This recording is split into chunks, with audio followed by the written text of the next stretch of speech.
What's up, good people? Welcome back to another episode of Undrafted Views. We're here. We talk sports from the sidelines, and today we're going to share with you our first team All NBA picks. Let's get into it.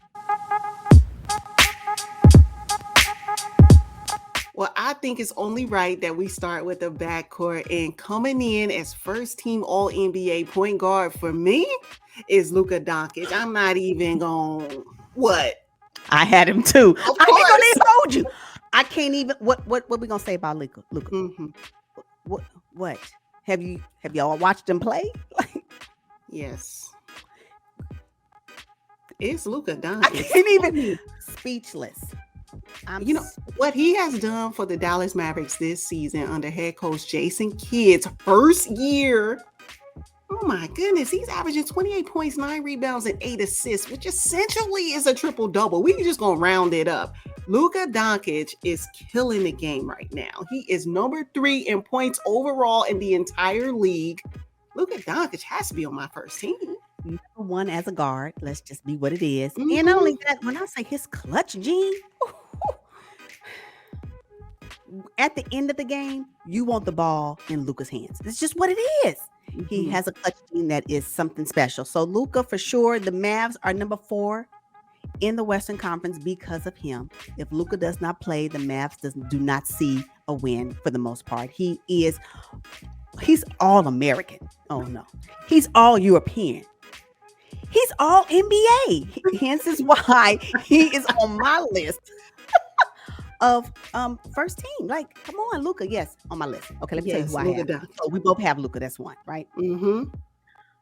I'm gonna have to go with Devin Booker for my next one. I say Devin Booker because there is no way I can discount him as the Suns as the number 1 team in the league. So, and Devin Booker has been on fire this season. So I'm going to give him his flowers. He needs to be first team All NBA. It is only fair that he gets it. And what he's done with the experience that he's gained over the past few seasons and how it has displayed itself in this season and what he has done to help propel the Phoenix Suns to the number 1 spot in the league, Devin Booker. Yeah. You know, Devin Booker's been balling all season, and he is also my shooting guard. All first team All NBA. I know. This is going to be, I couldn't pick anybody else. Devin Booker has played 68 games this season, averaging 26 points, 5 rebounds, and 4 assists on the best team in the NBA overall. Mm-hmm. Devin He's the lead. Booker, are He you is kidding? the lead scorer on his team. Yeah. He should be really talked about as being MVP, but I think he would be happy with getting at least first team All NBA and taking his team to the NBA Yes. Finals and winning the NBA Finals MVP. I think so too. Yes. So yeah, I have Devin Booker. Wow. We have to be able to split parts somewhere in this whole. All right, so let's move into the front court. For small forward, I'm going with Jason Tatum. Don't tell me you have Jason Tatum. Let me tell you my struggles with the forward position. Where do we put them? Are they guards or are they forwards? Because where you look, how they're positioned, for instance, if it's the All-Star game voting, someone can be listed as a guard. However, you look at the roster on their team and they're listed as a forward. What is it exactly? So that was challenging for me because it made it difficult for me to select my person. I don't have Jason Tatum, although I did consider him, right? But I'm so sorry. DeMar DeRozan got it for me. DeMar DeRozan has put the Chicago Bulls on his back this season. And we're only speaking about the Chicago Bulls because DeMar DeRozan has done at least 30 point games, more than 30 plus point games. What is it? He's done about 30 games. No, he's made about 30 points per game multiple times. Y'all say that twice. But he has been able to lead the Bulls team. Now, yes, at the top of the season, the Bulls were 1-3 solid. They may have slid down to the 6th spot, but they're still in the playoffs. They still secured a spot. And you know why? Because DeMar DeRozan has been their constant. He has played about 76 games. He's only missed a handful, and that's because of health and safety protocols. He is the most Mhm. durable player that the Bulls have on their roster. And the Bulls, and he's beating records with Wilt Chamberlain recently. Like, what are we talking about? He is the quintessential Bull this season. I'm sorry. So yeah, DeMar DeRozan for me, and what he's been able to do for the Bulls, and how he has almost like re-energized his game, made us put us on notice about how skillful he is as a player. Don't let the mid-range get you, because it will. So yeah, for me, forward, DeMar DeRozan. However, Ooh. I was challenged because if I had to put him as a guard, it just depends on where you put him, right? So for me, I went with what he's listed on as on the team roster. Yeah, so DeMar DeRozan. I'm listening to you talk about DeMar and the impact he's had on the Bulls, and I just think about Jason Tatum every single time. The way the Celtics started the season is exact opposite of how the Chicago Bulls started. Yeah. Chicago started hot. Celtics Facts. started flat. Now you look at it, here we are getting ready for the playoffs, and because of Jason Tatum, and not to mention Jaylen Brown and Marcus Smart and those guys, they figured it out. But Jason Tatum is the leader of that charge, I think. Without Jason Tatum, the Celtics probably would be floating somewhere around 9 or 10, maybe in the play-in tournament. That's why I have Jason Tatum as my first team All-NBA. I can't dispute that. Again, I had Jason Tatum, and I was torn between the two of them. Don't get me wrong. But the challenges that DeMar DeRozan has had to deal with the people in and out of the lineup, Zach LaVine in and out of the lineup, Lonzo Ball in and out of the lineup, Caruso in and out of the lineup, like Vucevic flat at the beginning of the season. So I'm just saying, when we're talking about what he had to carry as well, right? And granted, I will give you the slip and the rise, right? The slip from the Bulls and the rise of Boston. I give you that. But if I'm going to have to put somebody on the list, I can't knock off my next person. That's a fact. So it's going to have to be DeMar DeRozan for me. DeMar DeRozan. Yeah. Let me tell you who I'm not knocking off. He's Giannis Antetokounmpo. What I'm saying is, at the end of the day, if I'm going to have to get somebody to boot for one of the other, it ain't going to be Giannis. Oh, it's going to be Giannis. Oh my goodness. Giannis MVP candidate, top scoring candidate. Who can stop him? Tell me.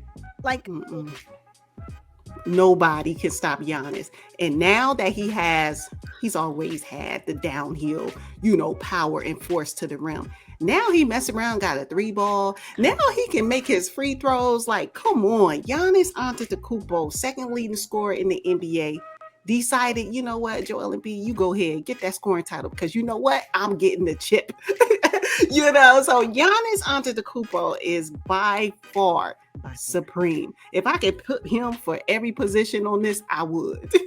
By far. The best player in the league. I'm sorry. Yes. You heard it here first. No, I'm just playing, but no. Giannis, who gonna stop him? Nobody. Exactly. So yeah, I have Giannis as my forward. That's why what I'm gonna do with it. Yeah, exactly. Now let's choose your center. Now for this one, I know we probably split. For me, is Joel Embiid. I'm challenged with this one. I'm not gonna lie. And of course, the other person I'm challenged with is gonna be Nikola Jokic. When you have to be the Lone Ranger on your team, that's exactly what he is, has been, and will be when they make it to the playoffs. Like, can y'all please come back? Jamal Murray, Michael Porter Jr., heal well, be strong, and come on back. But Nikola Jokic, however, I have Joel Embiid. Oh, do you? I do. Okay. I'm going to hold firm to Joel Embiid. I just don't know what to do. Now, is Joel Embiid a center or is he a forward? Like, if I'm going to have to bump somebody off my list, it ain't going to be Giannis. But I kind of wish they would both get it. I just don't know how they're positioning them. I position both of them as centers because that's how they're listed on their team roster. And that's how I see them when they're playing. But yeah, I'm going to go with Embiid. Although Joker, I am not mad if he were to win. I just get first team. I got to go with Joel Embiid. I've been with him all season long. And you know what? everybody talks about Jokic being the Lone Ranger, like you mentioned, but there's an argument that Joel Embiid No, has too. nope, nope, nope, nope. Mm-mm. Absolutely. Come on. Nope. All that he's had to deal with, the whole Ben Simmons saga, Ah, getting James Harden. James Harden has kind of ah. fizzled out right when Joel Embiid needs him. Flat lined. You know what I'm saying? Joel Embiid has been the constant force for the Philadelphia 76ers all season, and that's why he's winning the NBA scoring title. That's why he's going to win the NBA MVP as well. I'm not exactly sure Joel Embiid has had much help this season. I disagree with that. I think he has had more help than Nikola Jokic, howbeit different help, but I do believe he's had more help. There has been people that have been able to come to the rescue for Joel Embiid. Come to the rescue. I'm just saying. Like Maxey. Yeah, Maxey, Thibault, sometimes when he wanted to lock down Steph Curry, I hope y'all watched that game because that was fire. It's that type of stuff, right? Danny Green when he... anyway, so what I'm saying is he's had some people come and not necessarily help him because, Joel Embiid is a man of his own kind, right? But at least some other things. But who Jokic? Wait, no. Oh, Bones Highland, Austin Rivers. Yeah, but that was late. Again, I'm not mad at Embiid. I said Embiid. What I am saying is that I will not discredit or discount any of the effort and the skills and the fortitude that and the perseverance, if you will, that Nikola Jokic has had to put up with this season as well.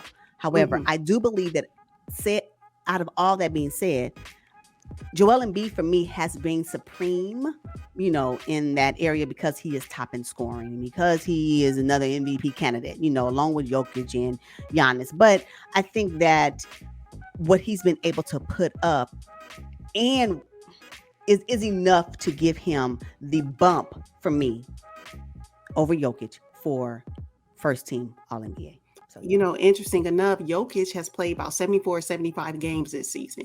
If you want to talk about durability, he's that guy. Everybody on my first team All-NBA averaged somewhere around 64, 65, 68 games max. I mean...